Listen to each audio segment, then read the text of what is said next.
too good for our young hero. Despite his with the Hogwarts, and as a result finds himself on trial here at the Ministry of Magic.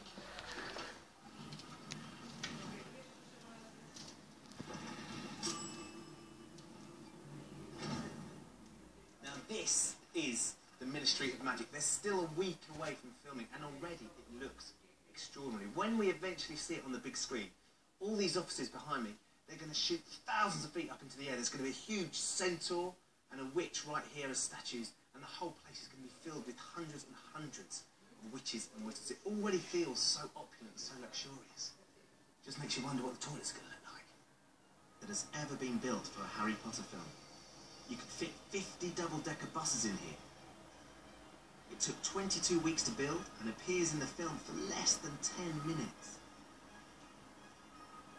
The 42 brass oil lamps in the windows of the offices were made specially for the film, and round the back there are 12 lifts, which not only go up and down, but backwards and forwards as well. Now, if you were thinking maybe these tiles would look great in your bathroom, you'd be wrong, because in fact, despite how brilliant they look, they're actually made from MDF. And there are over 30,000 of them. We use a lot of the same materials as 60-minute makeover. And yet look what we do with them. Yeah. It's incredible. And here it is, finished, complete with fully functioning water feature. It really is quite breathtaking. I would have to agree. I think it's absolutely stunning. It's amazing. Actually, just to give you a bit of history, these towers, these pillars, are the fireplaces that all of the wizards come through to work every day because they travel by blue powder through the chimneys. So they all pop out down the bottom? Yeah. Kind of reminds me of sort of a really, really grand tube station. You know, the ones which have still got all the tiles and stuff. In fact, some of the grand designs of the Victorian London Underground were the inspiration for this set. And all of it gets blown to smithereens in the climax of the film.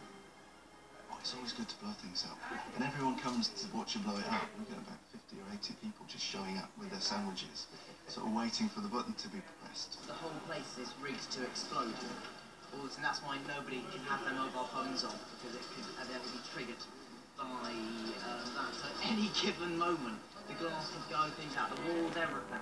So it's sort of willing to happen. I was going to say, is there someone on hand ready to jump on you to protect you? Do you have like a... Is that, that's my role today. I kept saying to John, our special effects supervisor, it's safe, isn't it, John? Yeah. So just tell me where all the squibs are again. The squibs are these little explosive devices. And he said, well, there are 300 around there, and there are 400. And Dan, where is Dan exactly? Dan's here. Right next to all the... Yes, it's perfectly safe. So I would then go to Dan and say, Dan, it's perfectly safe. Don't move, for God's sake, don't move. Harry's name, leaving him free to return to Hogwarts, despite the fact that the Ministry refused to acknowledge that Voldemort is back. Cornelius, I implore you to see reason. The evidence of the Dark Lord's return is incontrovertible.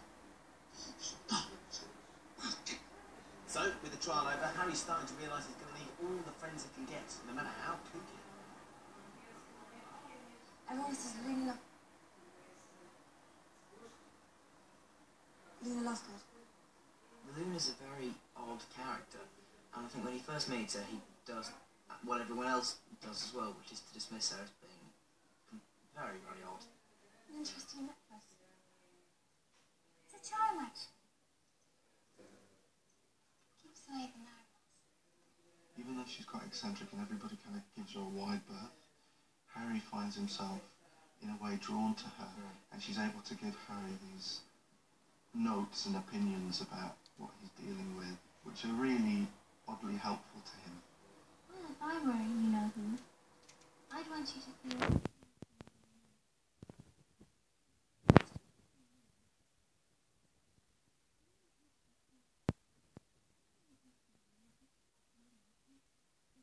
completely honest about how she was brought up and what she knows. For Harry Potter fan Ivana Lynch, winning the role of Luna Lovegood was a dream come true. How big a fan are you? That's hard to put into words. It's just, well,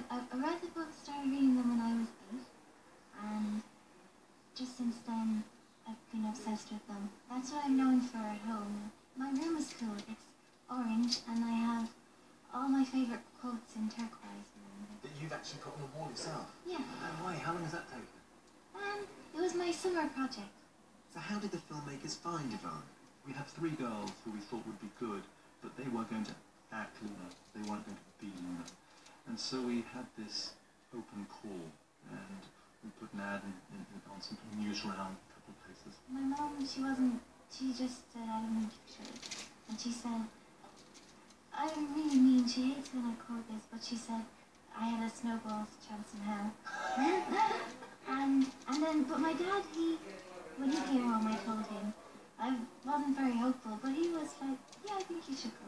People started to show up, and it wasn't really more people. I think we ended up with around 15,000 to 20,000 people. It was ridiculous.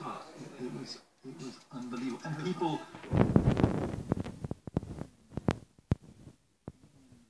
It was really cool. Some of it was a little weird, I have to say.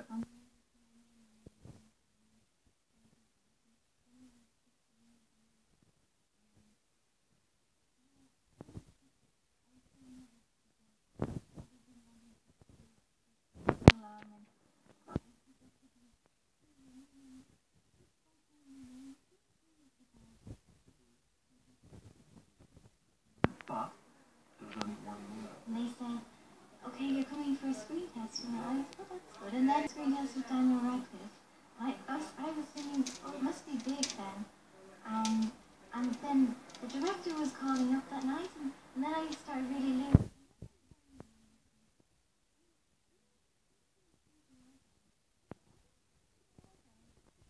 My sister said, well, if they're looking at your eyebrows, it must mean you're very close. So... What does that mean? I know, and I don't shave my eyebrows. Well, why would you? I know. Yvonne has a huge autobiography, and knows the books inside out, knows the books far better than any of us do.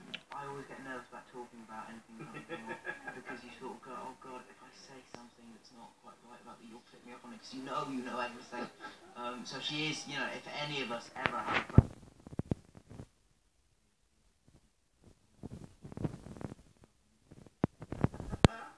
Harry discovers that he and Luna have a connection, which is that they can both see these creatures called Thestrals, which are invisible to everyone, bar those who have actually seen death.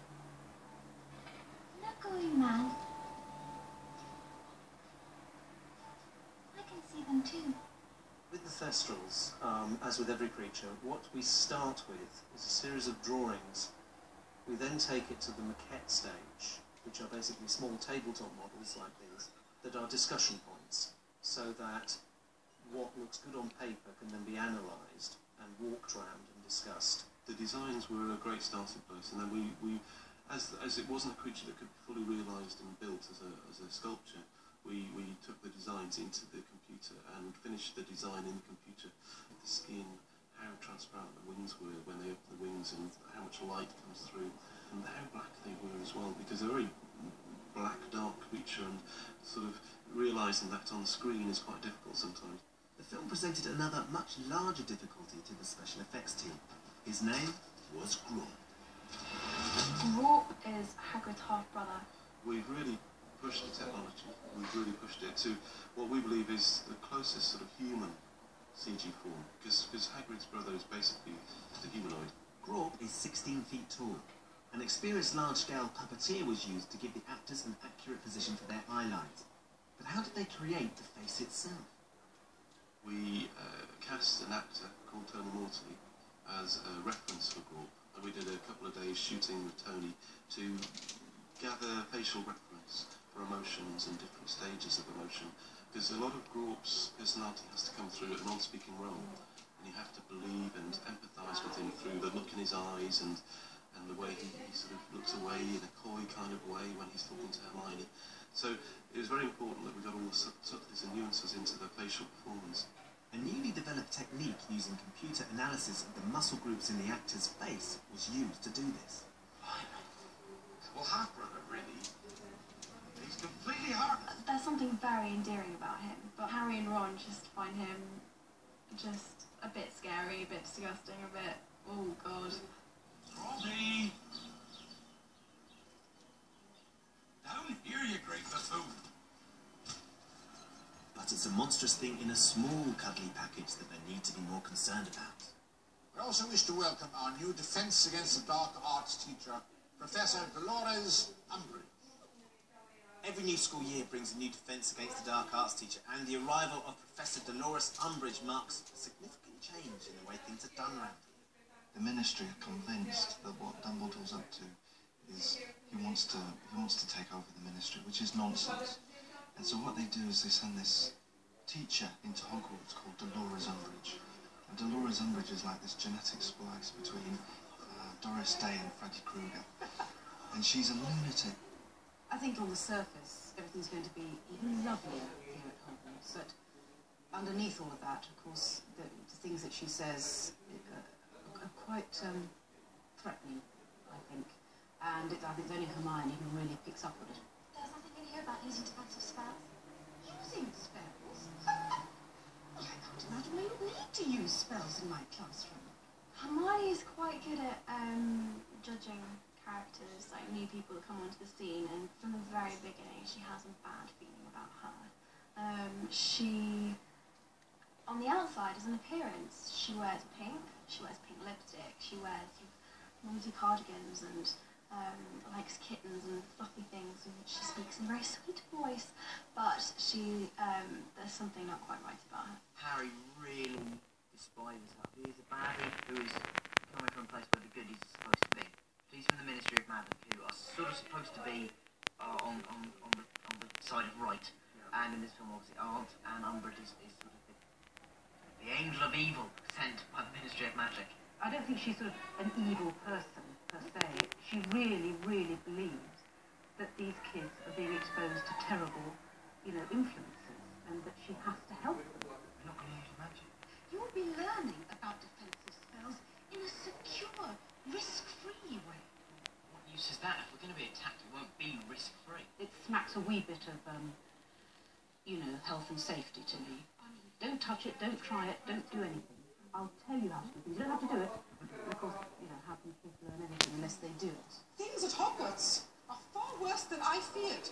She feels that Hogwarts is not being run well enough, and wants to get in there and clean the place up. Umbridge starts sort of banning everything, banning Quidditch. You're not allowed to use magic, and so she everyone hates her. And then finally she has to take over the whole school, in which we're all kind of livid about. And the protection of Dumbledore's been lost, so it's quite vulnerable while she's there.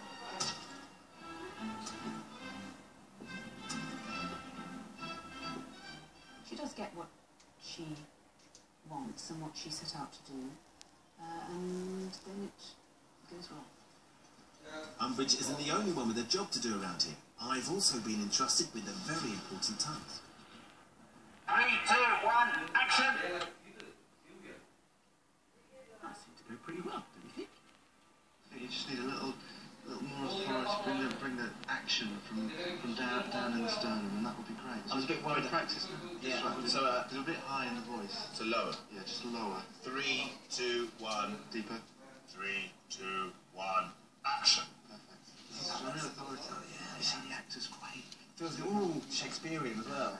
That's the feel you're going for. That's half the job. Saying action is half the job.